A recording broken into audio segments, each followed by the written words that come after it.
2023 में police custody में मारा गया अतीक अहमद। क्या आप जानते हैं जुर्म और सियासत के इस खूंखार चेहरे की शुरुआत कहां से हुई थी? कहानी शुरू होती है साल 1962 से। तारीख थी 10 अगस्त। इलाहाबाद के एक बेहद साधारण परिवार में अतीक अहमद का जन्म हुआ। इनके पिता हाजी फिरोज रेलवे स्टेशन पर तांगा चलाया करते थे। गरीबी इतनी थी कि अतीक अहमद को पढ़ाई लिखाई का ठीक से मौका भी नहीं मिल पाया और मात्र 17 साल की उम्र में अतीक अहमद पर एक मर्डर केस का मुकदमा भी दर्ज हो गया था। उस दौर में इलाहाबाद में सिर्फ एक ही नाम चलता था, चांद बाबा, और पुलिस भी उससे डरती थी। लेकिन अतीक अहमद ने चांद बाबा के इलाके में घुसकर उसे सरेआम चुनौती दी और साल 1989 में चांद बाबा की सरेआम हत्या कर दी गई और इसी के साथ इलाहाबाद का पुराना अंडरवर्ल्ड खत्म हुआ और उसके बाद चालू हुआ इलाहाबाद पर अतीक अहमद का राज। अतीक अहमद समझ चुका था कि खाकी और खादी के बगैर जुर्म अधूरा है, तो वो इसीलिए 5 बार विधायक और सांसद बना। लेकिन साल 2005 में जब विधायक राजू पाल ने उसे चुनौती दी तो अतीक अहमद ने उसे दिन दहाड़े दौड़ा दौड़ा कर गोलियों से भून दिया और इसी केस का गवाह था उमेश पाल और उसकी भी 2023 में हत्या कर दी गई। अतीक का खौफ ऐसा था कि इलाहाबाद हाईकोर्ट के 10 जजों ने डर के मारे उसके केस की सुनवाई से खुद को अलग कर लिया था।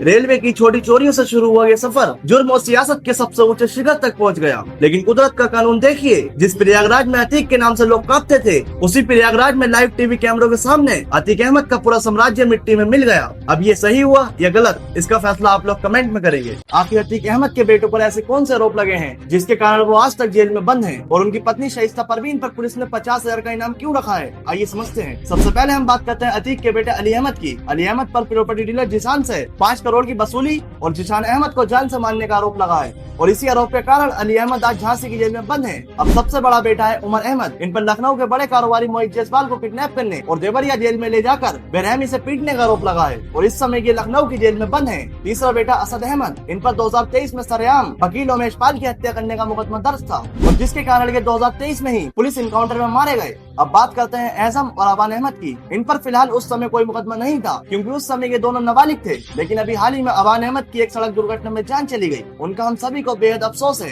अब सबसे बड़ा सस्पेंस है अतीक अहमद की पत्नी शाइस्ता परवीन। इन पर उमेश पाल मर्डर की साजिश रचने के साथ 5 आरोप और दर्ज हैं और ये पिछले 3 साल से फरार हैं और इसी वजह से पुलिस ने इन पर 50,000 का इनाम भी रखा है। इस पर आप क्या कहना चाहोगे, बताकर जरूर जाना। अतीक अहमद का एक बेटा ऐसा भी है जिसे छूना तो दूर, पुलिस को खुद उसे सुरक्षा में छोड़ना पड़ा। बड़ा बेटा उमर और अली 2023 से जेल में बंद है और असद 2023 में एक इनकाउंटर में मारा गया और सबसे छोटा बेटा अबान अहमद हाल ही में एक दर्दनाक हादसे का शिकार हो गया। लेकिन चौथा बेटा एज़म आज भी खुली हवा में आजाद घूम रहा है। आखिर कैसे? जब प्रयागराज में उमेश पाल हत्याकांड हुआ तो अतीक का पूरा गैंग तबाह हो रहा था, लेकिन उस टाइम पर एज़म नाबालिग था और पुलिस की इसी ढाल ने उसे बचा लिया। यूपी पुलिस उसे कस्टडी में रखना चाहती थी, लेकिन सुप्रीम कोर्ट के सख्त आदेश के बाद उसे बाल संरक्षण गिरे से रिहा करना पड़ा। आज एज़म किसी जेल में नहीं बल्कि अपनी बुआ के घर बिल्कुल महफूज है। क्या अब एज़म अहमद अपने पिता की विरासत संभालेंगे या एक नई जिंदगी की शुरुआत करेंगे? आप अपनी राय जरूर बताकर जाना।